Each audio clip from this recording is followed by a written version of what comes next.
Good morning, everyone. I know I'm not here alone because I see so many people. Are you all awake yet? Okay, that's all right. Well, wake up because I'm here, okay? So my name is Chastity Holloman Douglas, and I'm the Vice President for Inclusive Excellence and Student Success. So it's a long title, but what it means is my job is to make sure that you all feel like this is a place where you belong, where you can thrive, and reach the goals that you have set for yourself. So that's a big job, big title, but I take it very seriously, okay? So thank you all for being here. Right now I have the pleasure of welcoming you to our campus. So on behalf of our college administration, our faculty, our staff, our current students, I extend the warmest welcome to each and every one of you, our future greeners and the family of our future greeners. So give yourselves a hand for even being here today. I can already feel the energy that you're providing me. Keep providing some of the energy. Thank you. Because it's already energizing our campus. So here at Evergreen, we strive to provide all students with access to an outstanding education, not mediocre, but outstanding. And we strive to provide you with the tools to succeed in an environment that's full of respect and a place where you know and feel that you belong here. As a member of this community, we encourage one another to embrace our differences and learn from them, while also upholding inclusion as our ultimate responsibility as community members. It's not on. Okay. Thank you. Can you all hear me now? Okay, well, I'll be loud, but it would help if I had the mic too. I don't need it. Well, but I want to be inclusive, right? And there may be some of us who need the mic. There we go. Wonderful. All right, and there's that energy again. Good. So as you familiarize yourself with our campus, we hope you will feel that strong sense of community that is at our very core, our very deep core. We are not only passionate about your education, but we care deeply about our neighbors, our environment, and each other. You are the heart of our college, and we look forward to watching your talents and creativity flourish in this space during your time here with us. So I encourage you to take advantage of every single thing that Evergreen has to offer and leave no regrets from your time here at this great institution. From this day forward, may it be ingrained in your memory that we are here, we as in our faculty, our staff, our students, our administration, we are here to make sure that we can guide you to become the best version of yourself, whatever your goals are that you're striving to be. So again, I extend the warmest welcome from our community. Welcome to our community, and thank you so much for being here. I look forward to meeting every last one of you. Thank you.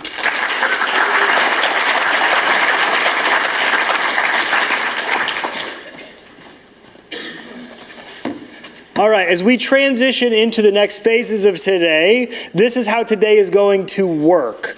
All right, we are going to split up students and parents at this point because we need each of you to understand different sides of the same information.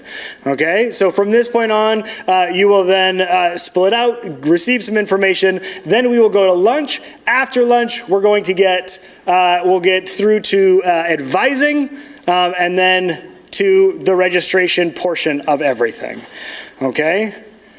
So at this point, we're going to split up the students. So this is where your group 1, group 2, and group 3 come into play. Parents are going to stay here. Nope.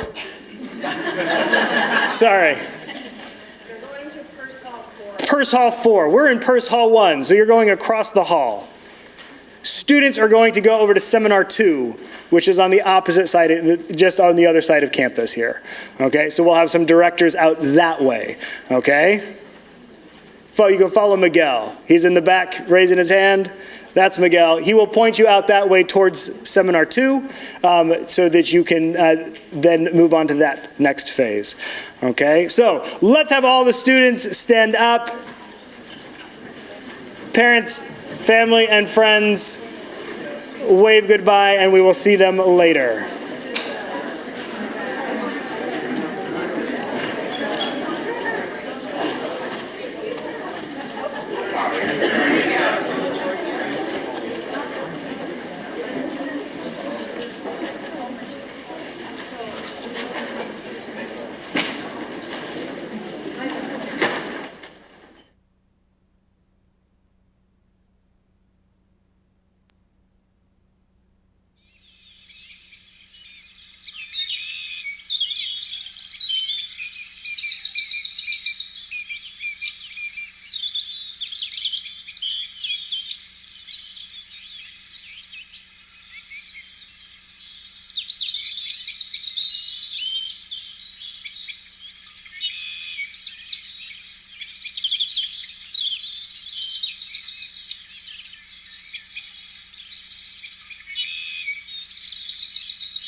Thank you.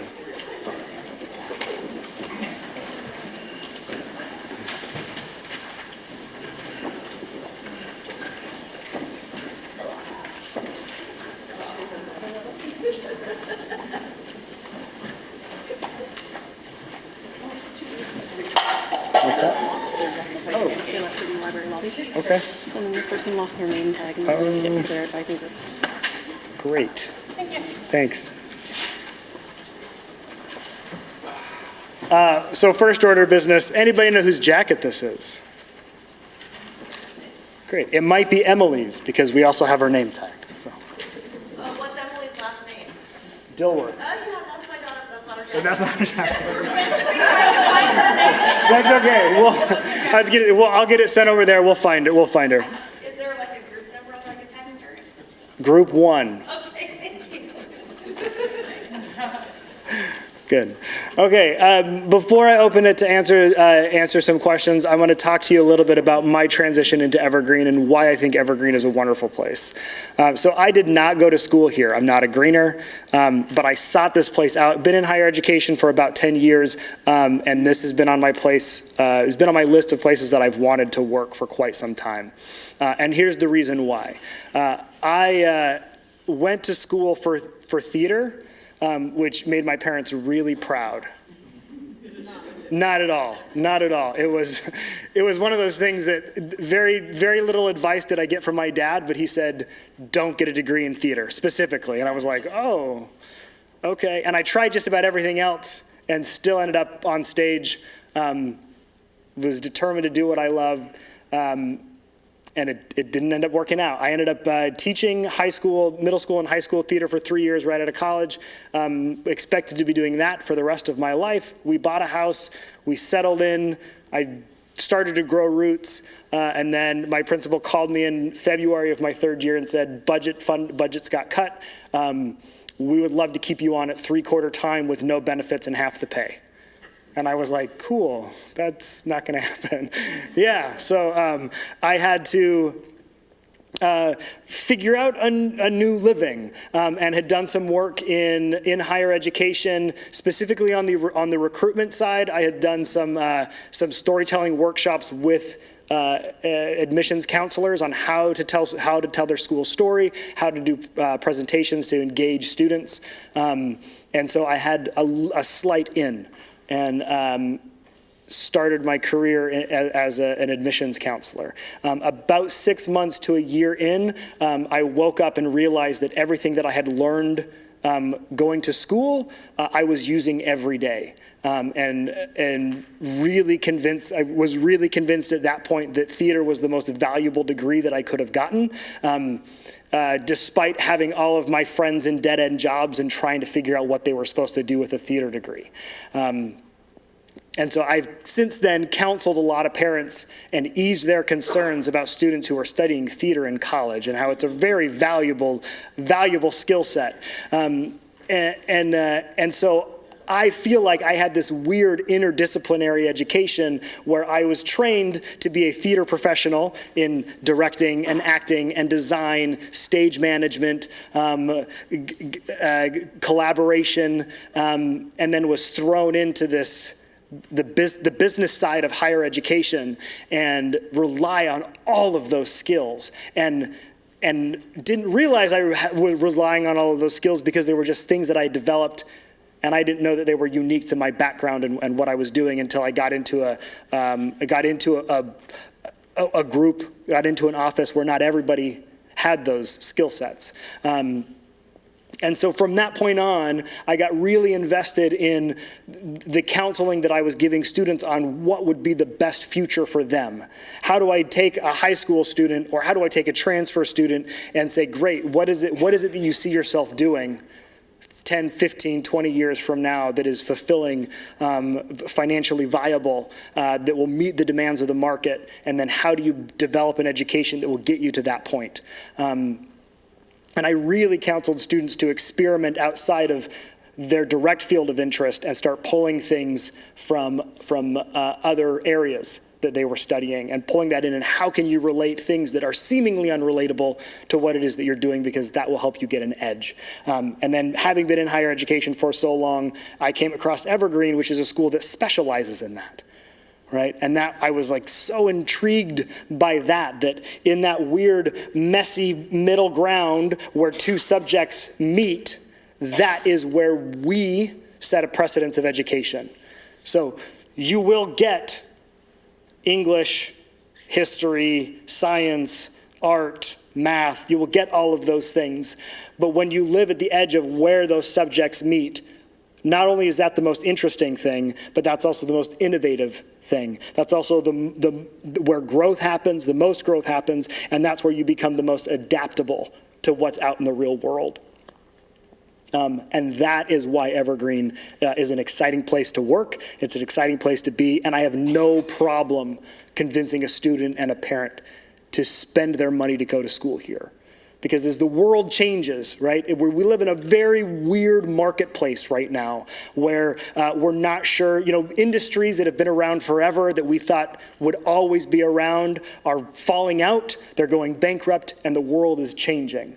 Never would I have ever thought in a million years that you would be able to hire your own car out, have somebody text you on your phone, and then you would go and pick them up for money. Like, that doesn't make any sense at all, right? And yet Uber and Lyft are very, very, not just very viable business models, but very lucrative business models, right? And so with the world changing and these different subjects out in the world being mashed together with new industries happening, the best education that you can get is something that is flexible and something that is integrated. And students graduate from Evergreen with that skill set. No matter what they end up doing, no matter where they go, whatever industry they end up in, they will be prepared to handle it.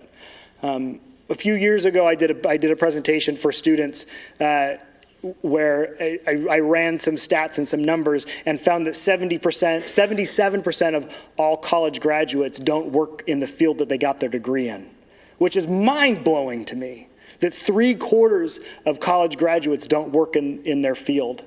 And so with that, it gives a lot of freedom to a student who's expected to choose a major, right, or choose something that they're going to do for the rest of their lives when nobody does that, right? And you take that, that 13% on the other end, and you divvy that up to doctors and lawyers and teachers, electricians, or whatever certified, very specific education they need in order to work in that field, and then that narrows the field even more of students that are just graduating and working in their field. And so at the end of the day, it doesn't necessarily matter what degree you get, but you need to learn how to be adaptable, and you need to learn how to provide value to the people that you work with, and the industry that you work in. And that is where, again, an Evergreen education makes a big difference, because as multiple subject matters start to overlap, if you can adapt to that and find solid solutions to new problems that are coming up, you become really, really valuable. That's why I'm here.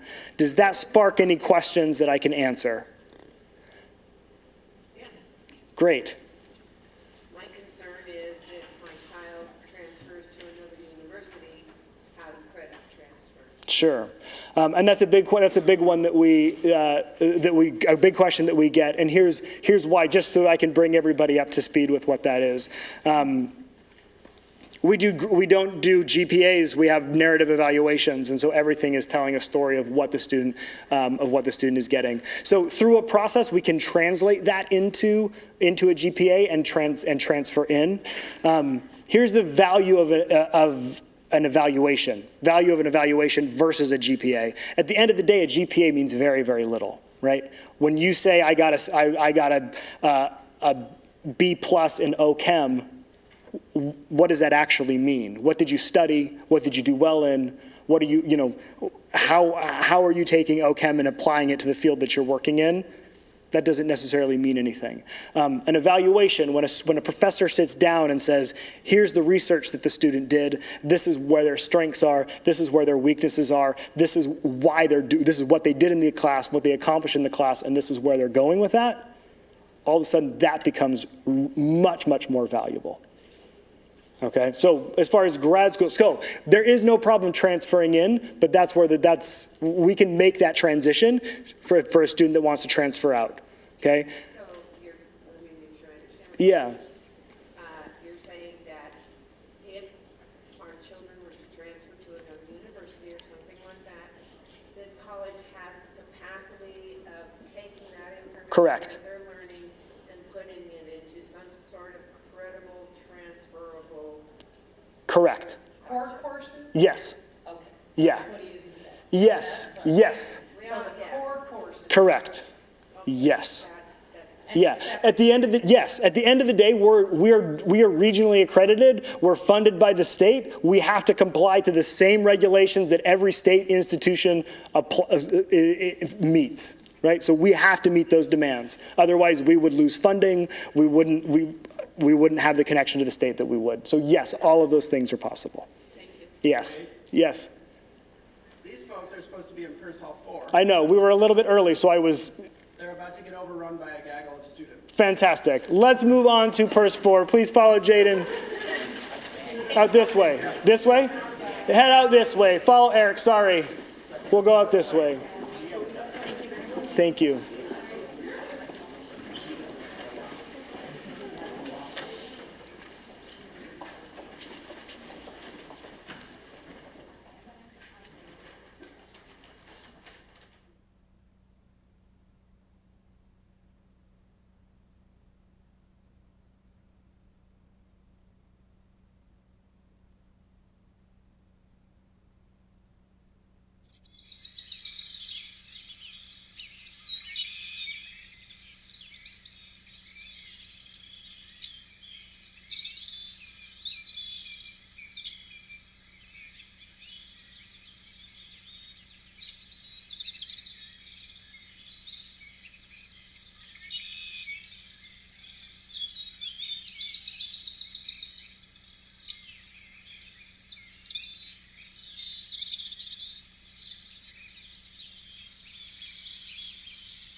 desktop computers at all the labs, but if you'd rather do it on your phone or something, you can do that.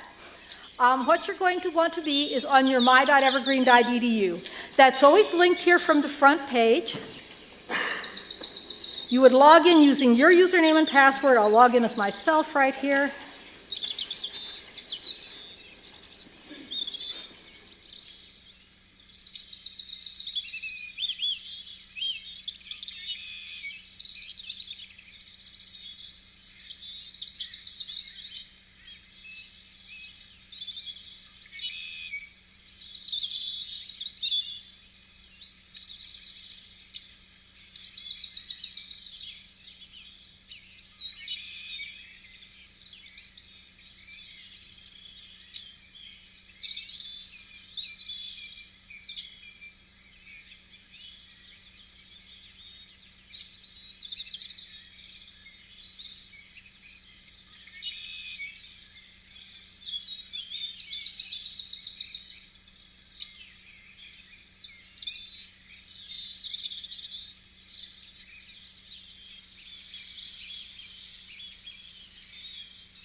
which is actually not a good thing. I read a great article somewhere by somebody who was saying, if you are not using the mic, you are disadvantaging everybody in the audience who has hearing problems. Please just use the mic. Don't have a big ego about how you're able to project to the back of the auditorium. Yeah, checking my ego. Okay. So you all know how to find the CRN numbers on that sheet, and that's what you type in, and then you hit submit changes, and you will be registered. I would say even after today, go through that Canvas tutorial. If you haven't seen it yet, you just get to it by going to canvas.evergreen.edu. It will walk you through how to use the catalog. It will walk you through how the registration system works, how the waitlist system works, all of those things that are important to know. Yeah.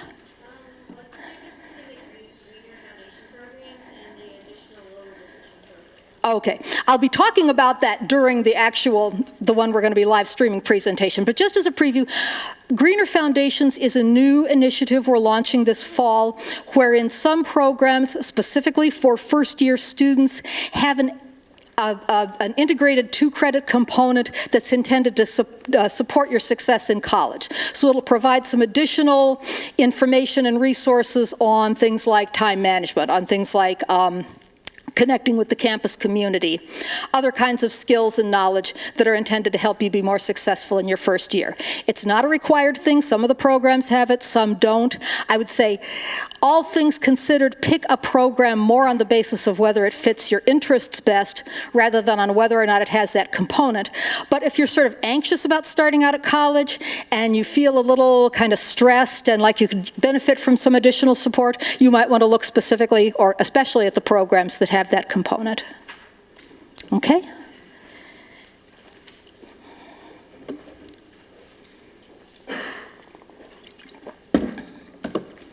Other questions at this point?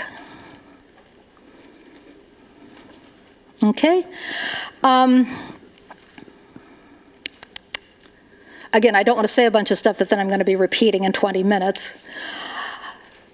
One thing you can actually start looking at that can start giving you a leg up on some of the things you'll be experiencing during your first year is the new student handbook. Now, we give out a paper copy of this to everybody at orientation. Orientation is going to be in the week before classes start, but you can go to it online and start looking at it now.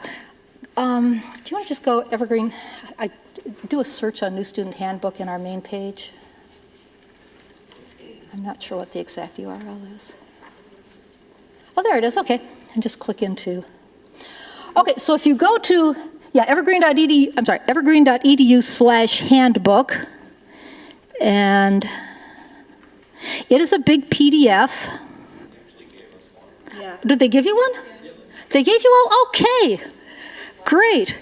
Okay, well, we could start looking at that then. Where did it go? It's okay.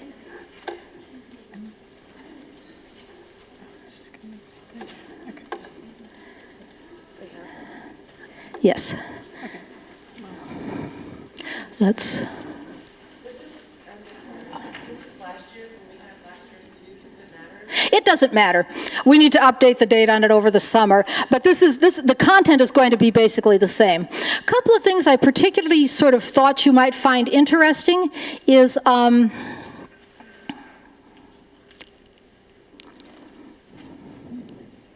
some of the stuff about getting connected, active, and involved, co-curriculars and clubs.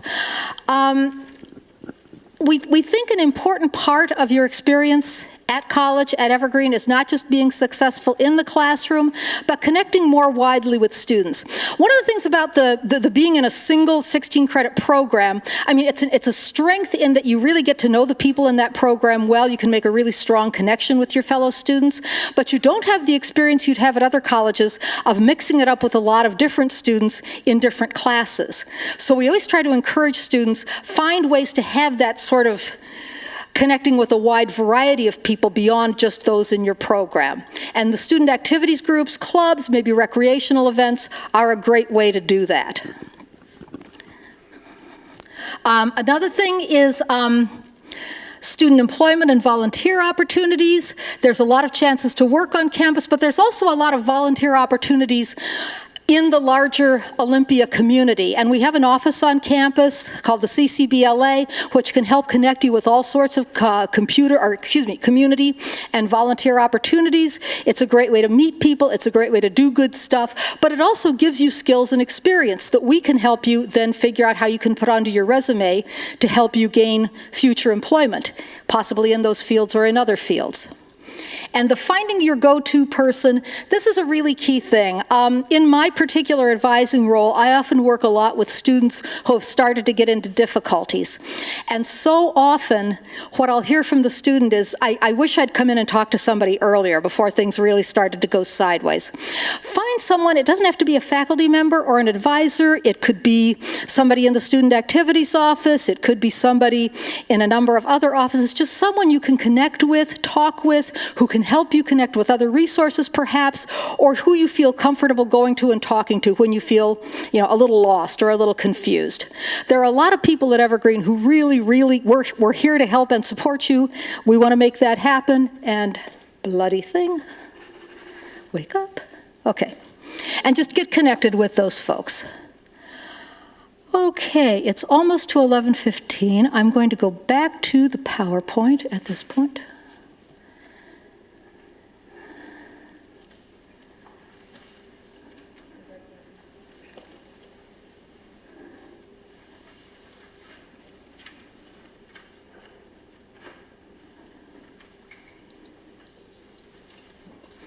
Okay, and at this point,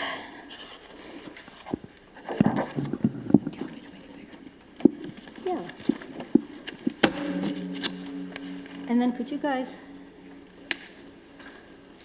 what we're going to do is hand these out. Okay,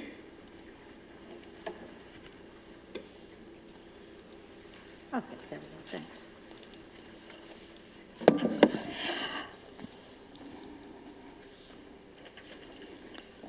Okay, yeah. Somebody was supposed to bring the bag of pens over. Do people have pens? Anybody need a pen? Okay. Pencils are fine, anything you can write with, yeah. There was supposed to be okay.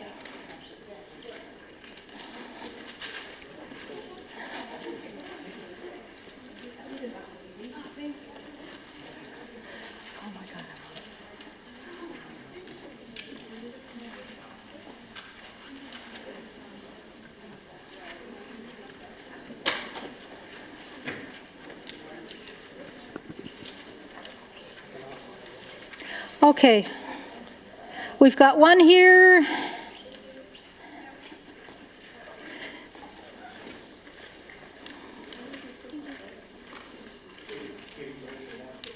There was supposed to be a whole bag of pens. Could you see if maybe it went to lecture hall 4 instead? Oh, do you have some?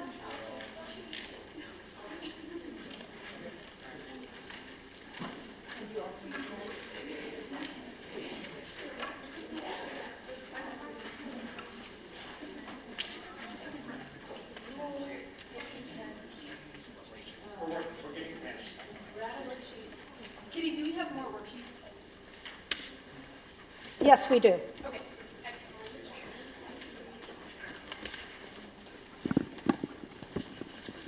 Thank you. And these are the same? Yeah. Okay. Yeah, they're the same, they're just different color.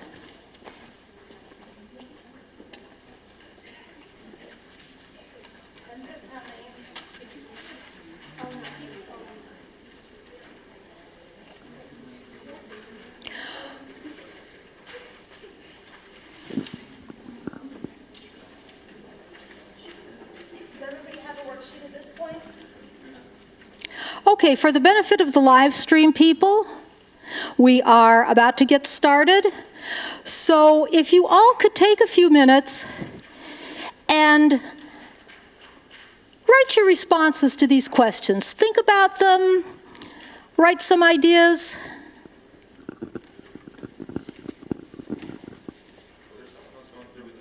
Yeah, we're going to get some pens. The pens are coming, but for now, just think. Yeah. Does it? Does everybody now have one, or do some of you still need one? You need one? Need a worksheet or a pen? Pen. Pens are on their way.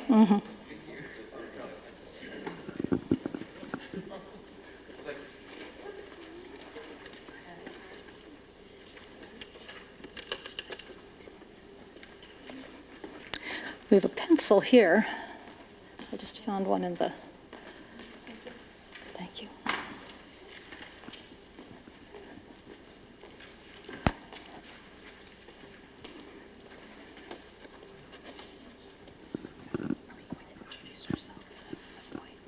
Yeah, I think it would. And actually,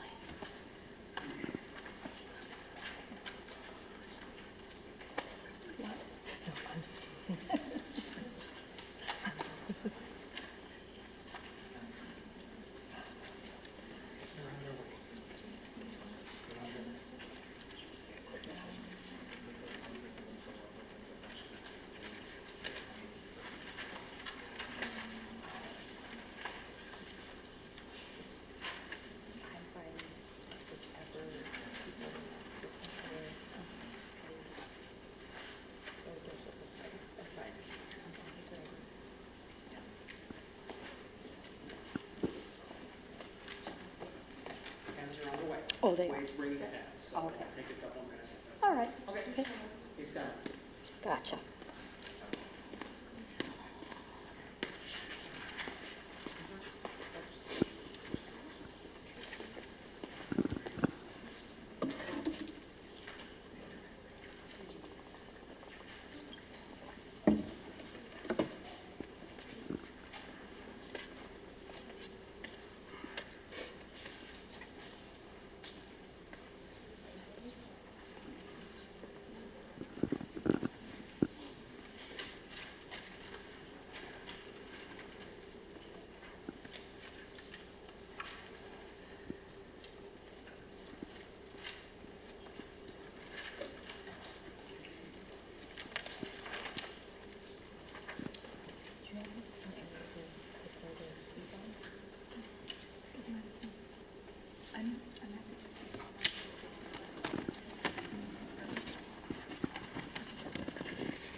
One thing.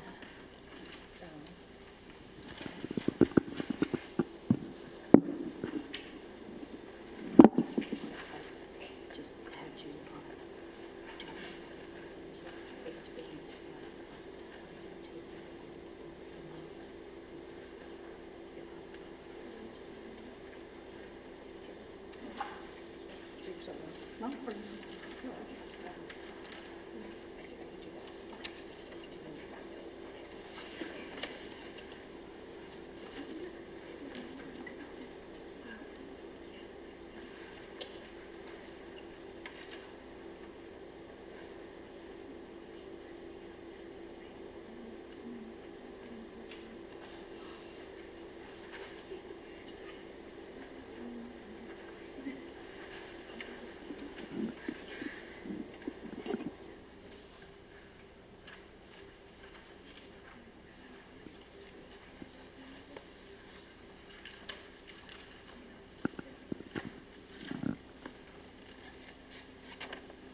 The pens are here.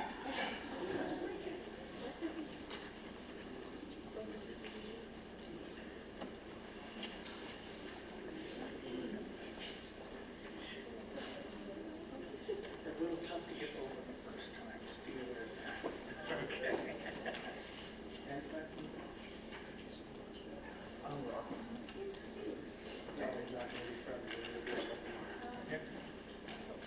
Got 2 more pens down here. More down here?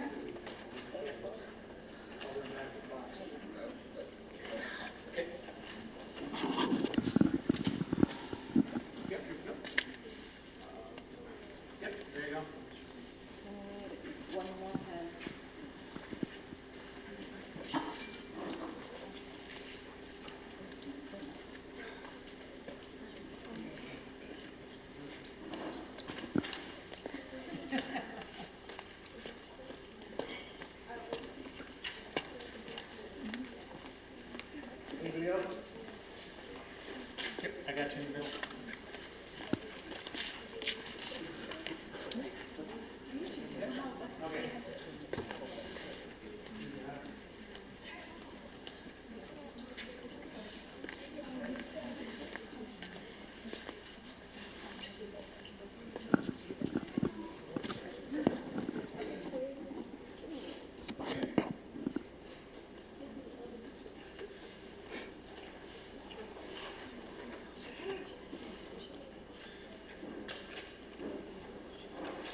Okay, I know those of you who are late getting your pens might still be working, but if at this point people could sort of either pair up in 2s or 3s with someone adjacent to you, or maybe slide in down the road to be with somebody, we'd like you to take a few minutes and introduce yourself and share your responses, okay?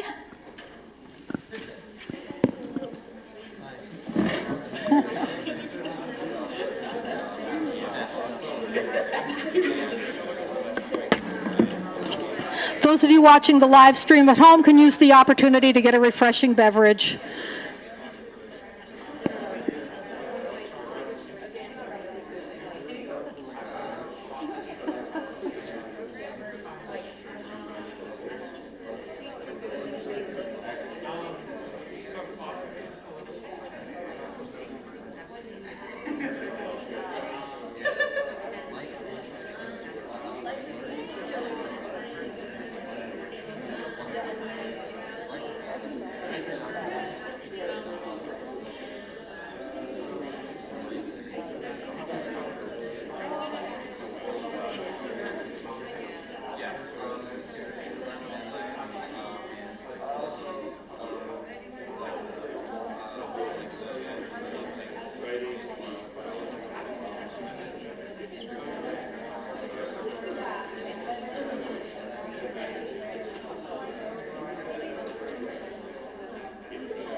Okay, just take a minute to finish up your conversations and then we'll move on.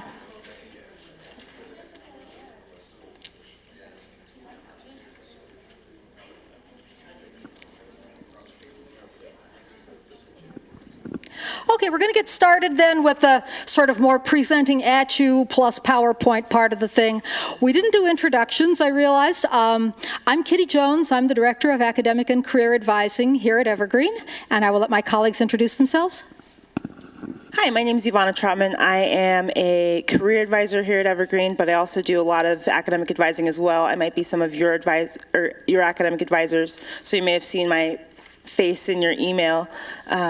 But it's so great to meet all of you today, and I'm glad you're here. And I'm Emily Gray. I'm the internship advisor and coordinator, and I'm also an academic advisor for incoming folks.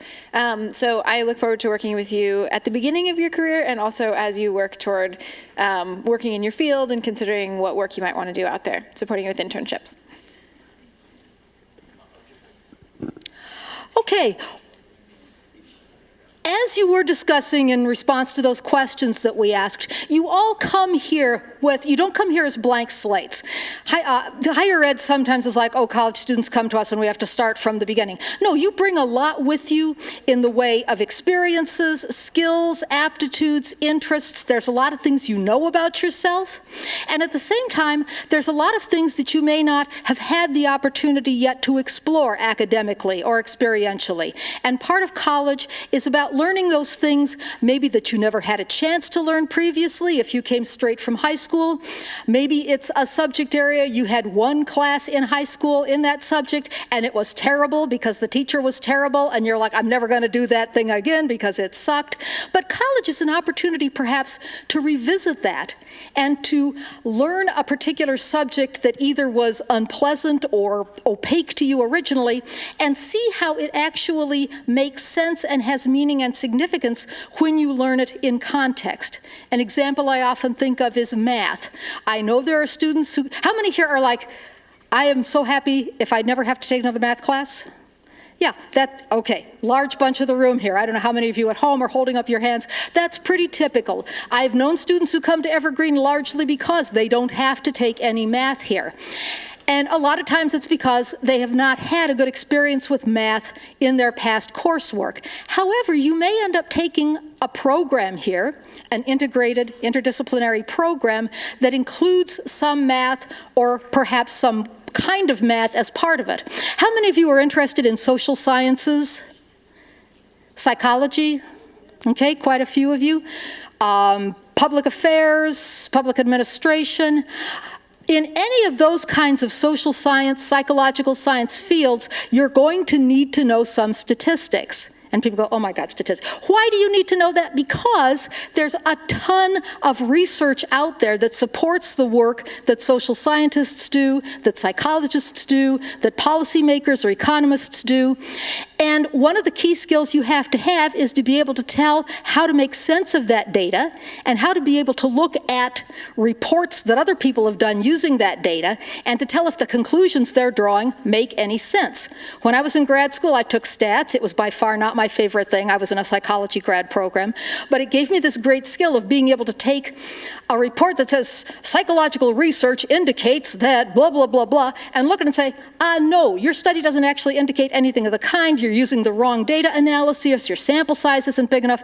Those kinds of things. Those are tools that can help you as you navigate through the world. And we want you to gain tools like that. Tools like being able to take a complex problem, analyze it into its component parts, being able to read a dense, complicated piece of writing and make sense of it.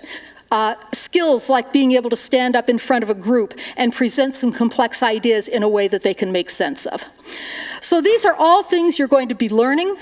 In your first year or two here, we hope we construct our first and second year curriculum specifically with, as it says on the slide here, to learn about a wide range of subjects. If you were starting out at pretty much any four-year school in the country, or even at a two-year school where you were doing an AA transfer degree, one of the things you would be required to do is to complete what is often called Gen Eds, general education requirements.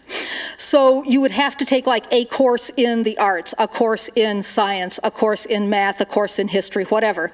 And what that gives you is sort of snapshots of these individual fields of study. It's better than nothing. It gives you some idea of what historians do and what scientists do and how they think about the world.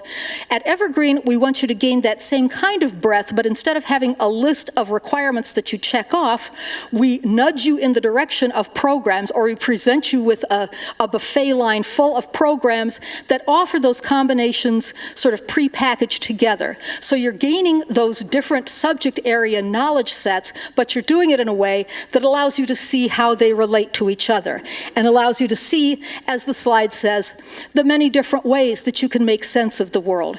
The way scientists understand current issues might be very different from the way that an artist makes sense of current issues, but you would learn how scientists and artists can talk to each other about those issues using their own language and learning each other's language. And that's part of what we hope you will do during your time at Evergreen. And finally, as the third point says there, building a strong and diverse foundation of knowledge and skills. There are certain skills you come here with, and you can always strengthen those skills. Some of you may be really excellent writers already. Great. Writing is something you can always get better at. You may also, on the other hand, feel like, I'm not really confident about my writing, or I haven't had good feedback about it.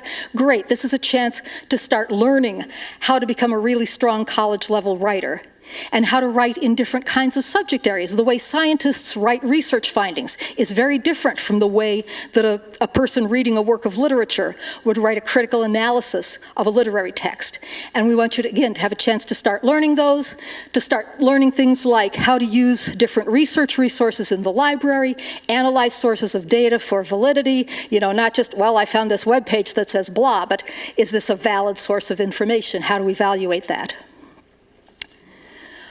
Okay, an example of what we're talking about when we talk about a broad-based interdisciplinary program, this is just one that I pulled. This is on the handout that you already have.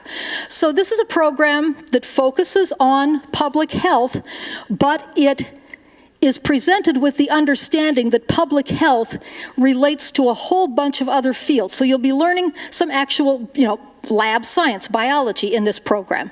Biology and, in a related way, physiology, which is the study of the human body specifically.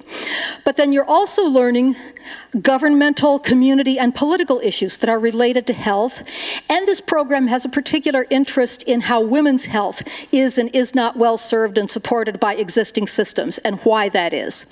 So a number of different topics, gender studies, governmental and political studies, biological science, all coming together in this program. This is the kind of thing that we hope you'll spend your first year or so at Evergreen doing, gaining that breadth, learning other things, finding things, maybe finding out that something you thought you really didn't like or weren't interested in actually is very cool. This happens a lot to students in college. Leave the door open for that to happen for you.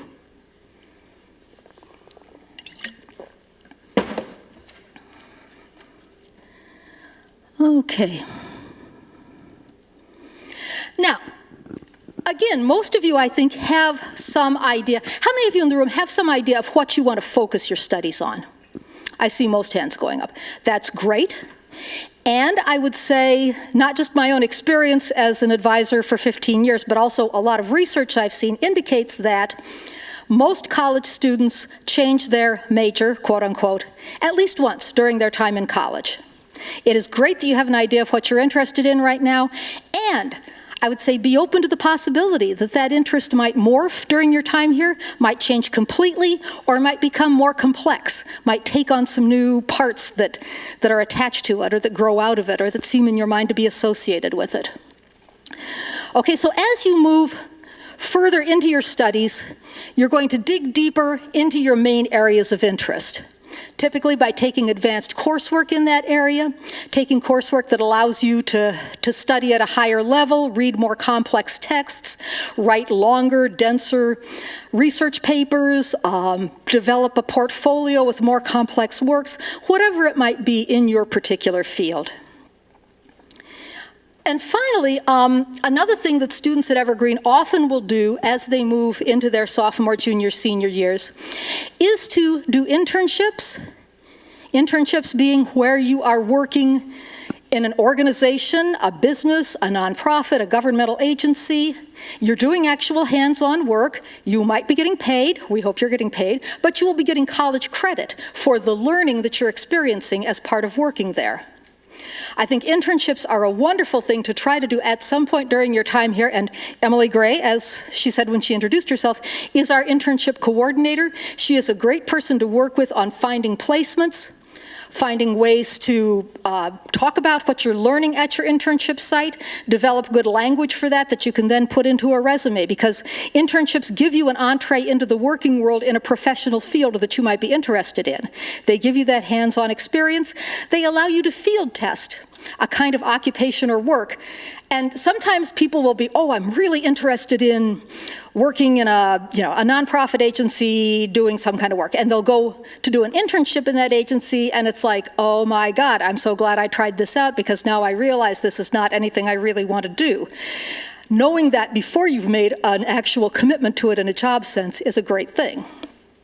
And finally, internships let you start networking and connecting with professionals in the field. That is absolutely golden because so many jobs in the real world are gained not by blind answering an ad or something in an online posting or whatever, but by being connected with people who will say, oh yeah, this opening is coming up and I will put in a word for you. I know this guy who's looking for an assistant. So it's really great to be able to start making those connections in a way that also allows you to show the quality of work you're capable of doing by working at an internship. Individual study, this is something you're not going to be doing during your first year. You need to be here for a while before you're ready to launch into individual study, but this is where in your particular area of interest, you say, okay, what I really want to do is spend a quarter or two doing a very focused study of a particular topic. The assumption with individual study is you already have a solid foundation of knowledge based on your work in programs or in classes, and you're going beyond that. It does require having a faculty sponsor, so if you're thinking about independent study down the road, you're going to want to start making good connections with your faculty in that particular field as you go forward, and also working with us in advising. We can help you think about how to put together a good individual study, what's a good time to be doing that, and so on. Study abroad, how many of you are interested in doing study abroad at some point? Great, okay. We have a pretty robust study abroad program here at Evergreen. Basically, there's three kinds of main ways students do that here. Every year we have some programs that incorporate study abroad as part of what they do. So for example, this year we have a program called the Spanish-Speaking World. It's offered every 2 or 3 years, so if you want to do that at some point down the road, just wait until the next time it comes around in the curriculum. And these are typically year-long programs. Spanish-Speaking World is one that is. And you spend the first couple of quarters typically doing classroom study where you're learning about the country or the culture, the region, learning the history, culture, arts, literature, all kinds of things about it, and typically also doing language study. So Spanish-Speaking World has 4 credits of Spanish language study embedded. And then in spring quarter, many of the students will do a study abroad as a culminating experience in that. Of course, some people can't do the study abroad, might not want to do that. We will have continuing study opportunities back here on campus for those students. So doing it in program is one way. If there is a program that's doing study abroad in your area of interest, it's the easiest way because it's all kind of prearranged for you. We also have what's called consortium arrangements with 2, maybe a couple, 3 dozen schools in other parts of the world where it's like a pre-made arrangement. You go there, you take classes, you study for a quarter or a term or for a year, your credits transfer directly back, your Evergreen financial aid covers those expenses over there. Again, that's a fairly simple way to do it. All of these do require, of course, some advanced planning. And finally, students can do either internships or individual study abroad. And this is, in some senses, the most challenging, but can be the most rewarding.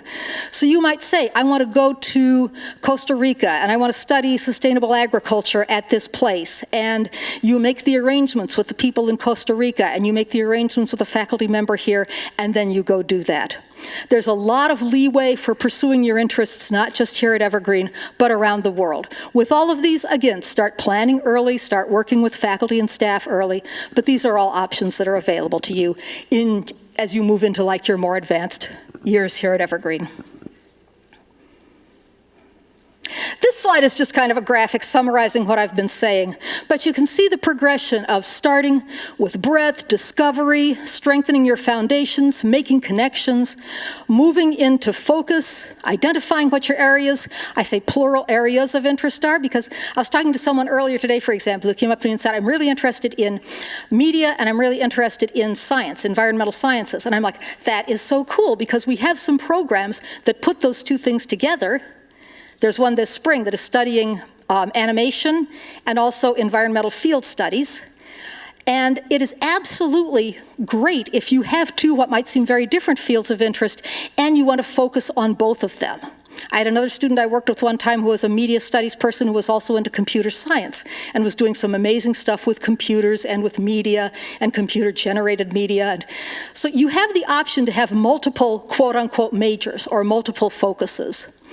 That's when you start moving into your intermediate level coursework, and that are you on the right path question, that's again to say you may discover that what you initially came in thinking was your jam is perhaps only a secondary jam. Maybe something else has really taken center stage as what you really want to focus on.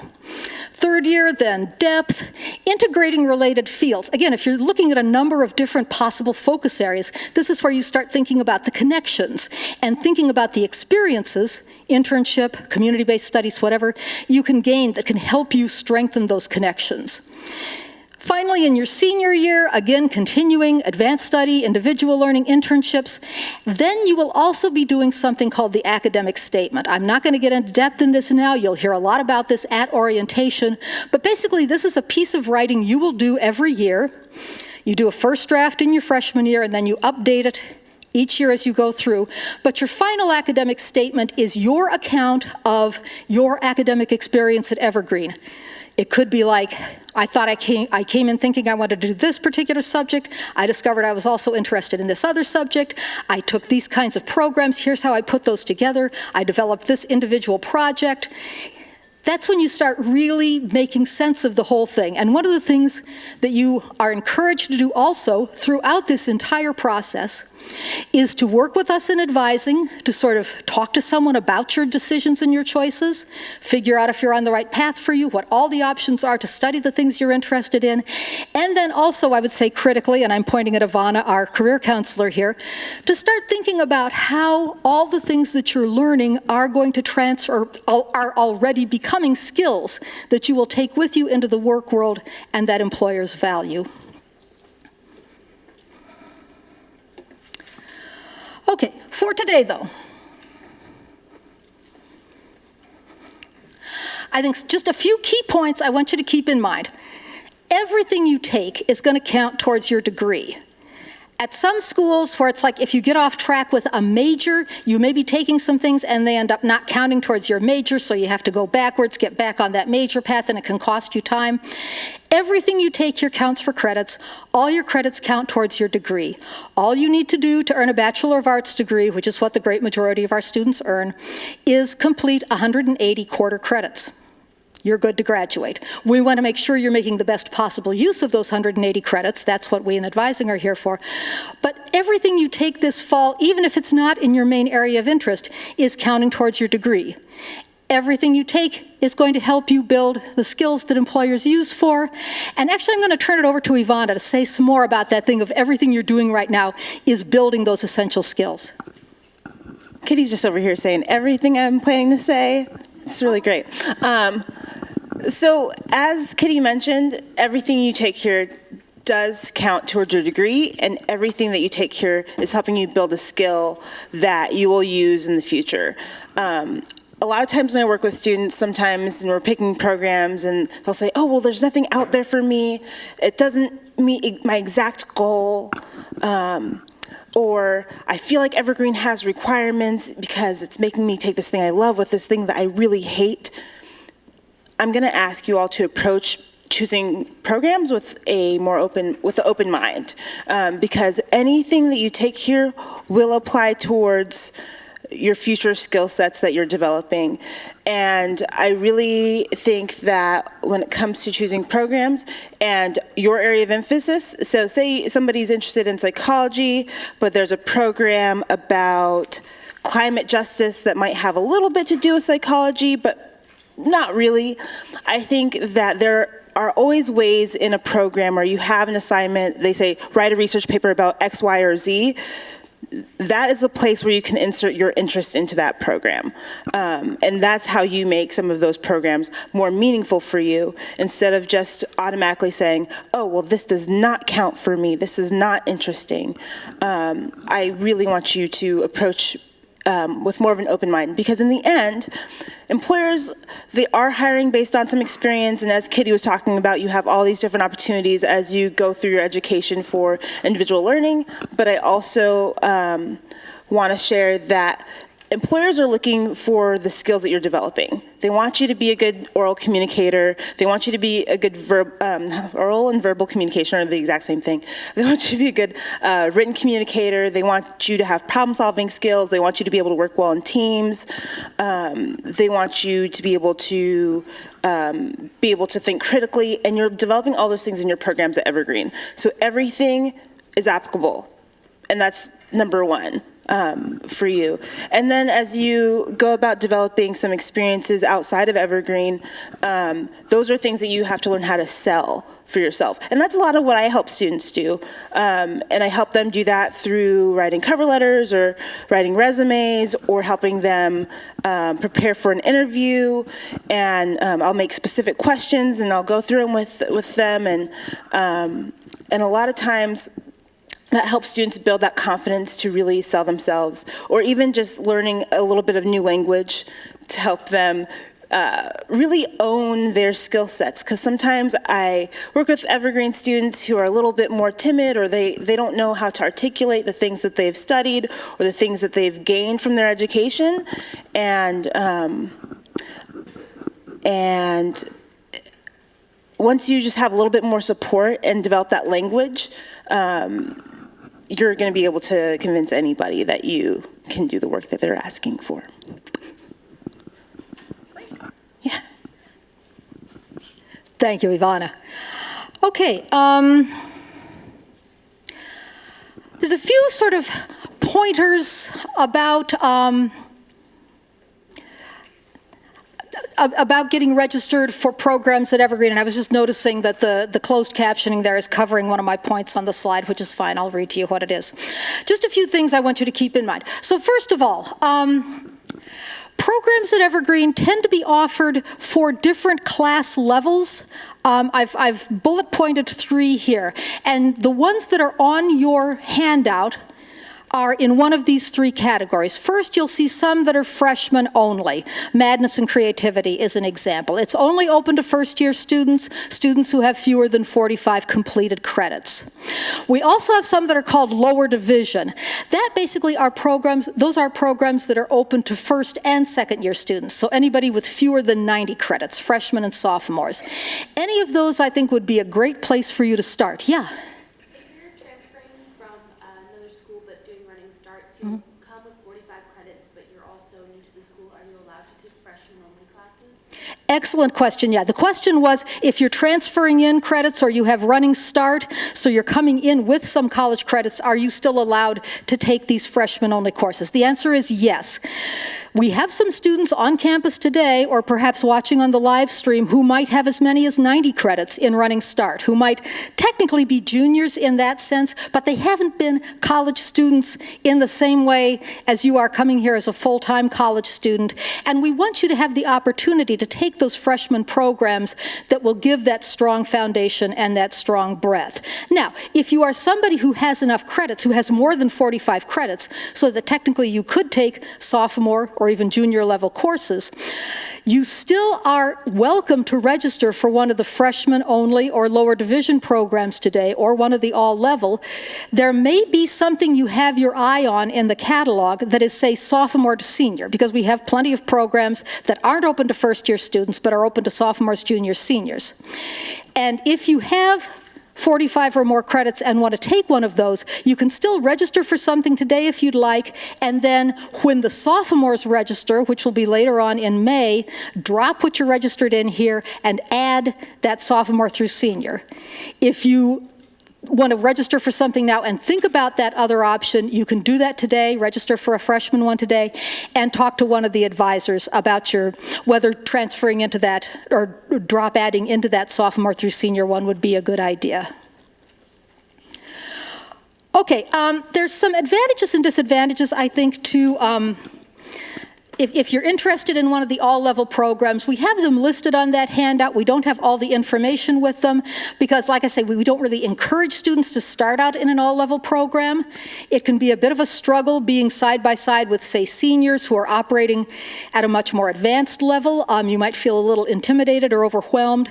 But if there's a subject that is really hitting your area of interest, that really looks fascinating, and if you are somebody who feels very confident in your academic skills at the college level. You know you're a strong writer, you know you have solid research skills. I would say you certainly can do that. You might want to talk with one of the advisors before you make that commitment. And FYI, at 1 o'clock, we will have some advisors in the lobby here of Purse Hall in this building if you want to come and hang out and ask some questions. That's during the lunch hour. You have like an hour and a half for lunch. So if you wanted to dedicate that time to asking some questions, you can do that. Then you will also notice that some programs are fall only, single quarter, some are fall winter, some are fall winter spring. And again, there's pluses and minuses to taking a single quarter, taking 2 quarters, taking all year. The first thing I want to say is if you are interested in a full year program, but you're a little nervous about what if this turns out to not be the right thing? Am I stuck with this for the whole year? No. If you're in a continuing program, you can always drop out of that program, or not drop out, but you can change your registration at quarter break. So you could be in a program for fall, decide this was okay, but there's something in winter I really would rather do. You can switch into a new program.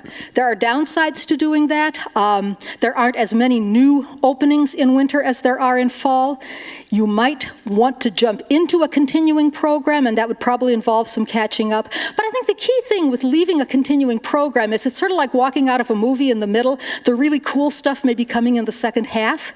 And sometimes it's like, I didn't get to study these things that I thought were going to be part of this that are really interesting. Yeah, those may be coming up in winter quarter. So always, if you're in a continuing program and you're thinking about that, talk to the faculty about what winter quarter is going to look like.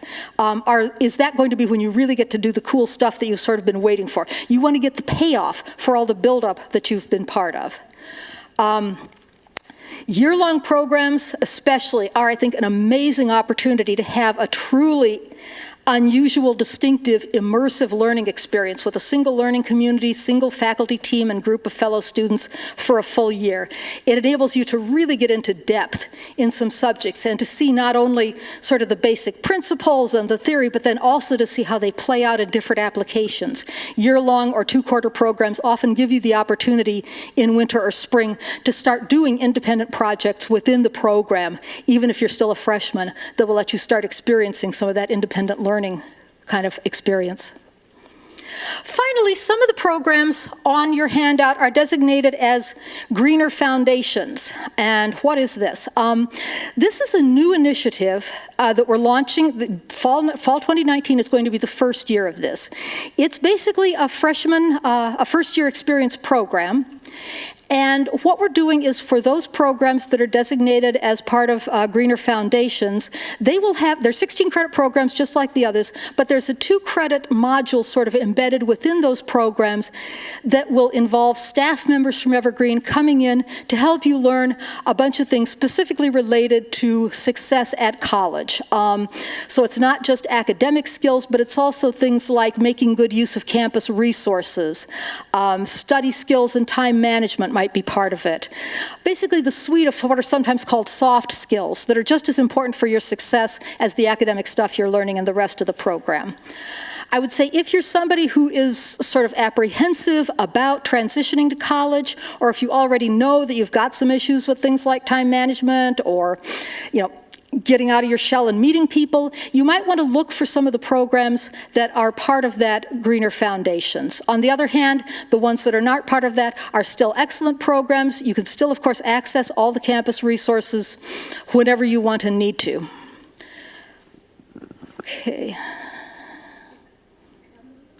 All right, so that is the end of the PowerPoint, as you can see. Where did I put my script? Is there anything I was going to cover that I didn't? Okay, I guess at this point I would open it up for questions. We've got a bit of time here. Yeah.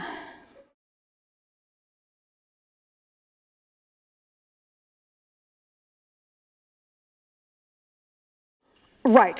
If you see anything listed as fall, winter, or fall, winter, spring, it's a continuing. So it's not the same thing repeating. You start in fall, it continues and builds in winter, and then maybe has the grand climax in spring, if it's 3 quarters. Questions? Yeah.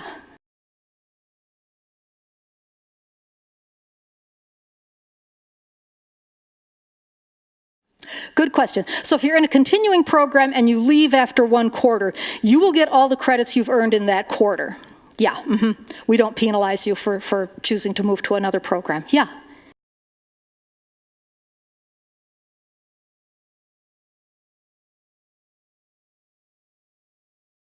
Yeah, the question was about gen ed classes and major. We really don't have gen ed classes here.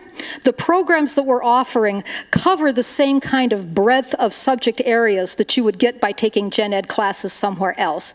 But you can pick a program that might have as one of its pieces the thing you're planning to focus on, you know, your major in effect, as well as some of those things that you'd take elsewhere as gen eds. That one I had up on the board, for example, the public health one. You might be really interested in biology, but you also would like to learn some social sciences, and that way you can get those both in a single program.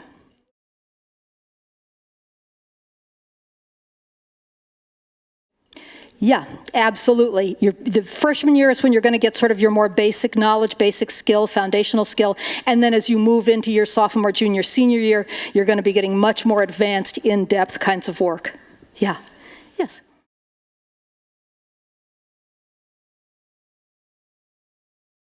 Okay. Yeah, the question was whether we'd recommend starting out with a single quarter or a multi-quarter, or does it matter? I always tell students my big criterion for your first program is pick one that really revs your engines. You know, you look at it and you think, oh man, this looks cool, or I'm really interested in this, or I'd be really excited to take that, because I want you to start out with something that you really like. That said, if you have a couple of things you like, and one is a single term, one is a multi-quarter, I think it's really a great opportunity to start out in a multi-quarter program, again, because when you're new to college, it really gives you the chance to build that community and to see what it's like to study a subject in a more continuous kind of sustained way that lets you get into some depth within the topics and lets you really start digging into the subjects that are involved in that program. On the other hand, single quarter programs can be great, and if you know you're somebody with a short attention span who would like to try a bunch of different things and would feel nervous about committing to a big thing, you might just want to try taking single quarter programs at first. You know yourself better than I do. Yeah.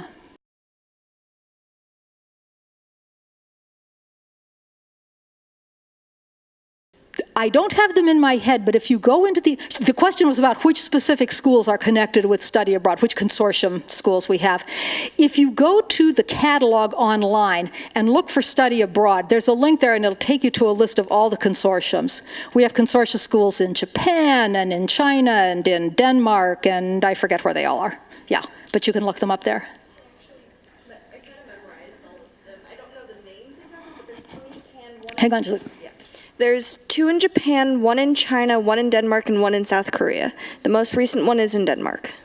Okay, I think we have a few beyond that, but yeah, those are the biggies. Yeah. Mm-hmm. the main ones. Yeah. Uh-huh. Thank you.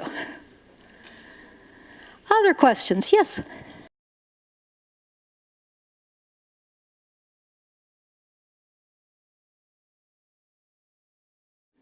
Right. The question is about what you're able to register for today. The only ones that are open today are the ones that are on that handout, the ones that are 16 credit programs that are open to freshmen. If you have enough credits that you would also be able to take a sophomore through senior, you won't be able to take those today, but you'll be able to take those when sophomore registration opens, which will be May 22nd at 8 a.m. And like I said, you can register for one today that's open to freshmen, and then if you change your mind, do a drop add. Other questions? Anything? Okay. I did want to say, I think you all should have a really good shot at getting into your top pick, whatever it might be. I would encourage you, though, before you go into the registration room at 2:45, have a top pick and have a backup or two in mind. And the reason I say this is because it's always hard to predict. Every quarter, some programs fill very fast. They have high interest, students flock to them. Now, if you happen to be in a position where you're really interested in a program and you're a little slower to get logged in, and oh my God, the seats are filled by the time you get there. Again, I think it's unlikely today, but should that happen, there will be a little flyer by each computer in the computer lab talking about how you waitlist yourself and then how you manage waitlists. Long story short, if you're waitlisted for something when you leave today, be registered in a backup. You want to be registered in something. And then there'll be information on that little flyer about how to check your waitlist status. And really, there is a lot of waitlist movement over the summer. A lot of times students will be even fairly far down on a waitlist and still get in by the time fall quarter starts because it's a long way from here to September. And people who are registered in something will often change their minds. Yeah.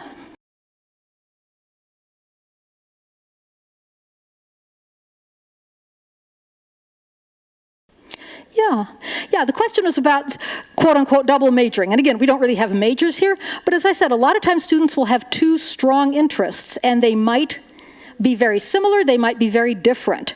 Sometimes we will have a program that hits those two interests specifically in a combined way. If so, great, grab that program. Like the one I was talking about that's going to be in spring that covers environmental science and animation. If those are your two particular things, super, you've got one that's just a perfect fit for your interests. But oftentimes, people will instead combine those interests or fulfill both of those interest areas by taking programs that are focused on one or the other. And the fact is, as you move deeper into the curriculum, as you get into like your junior year, your senior year, the upper division programs that you'll be taking are likely to be more focused. They won't have the kind of broad interdisciplinary swath that you'll see in the freshman, sophomore programs.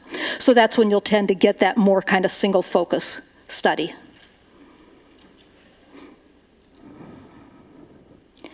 Anything else? Okay, so just to repeat, I'm going to unleash you now. At 1 o'clock, there is going to be a number of advisors in the lobby here in Purse Hall if you want to chat individually about your interests or have individual questions.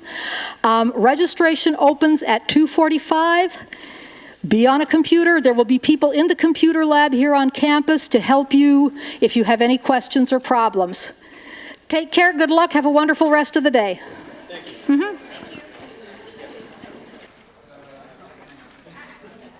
Do we get to eat in the greenery too?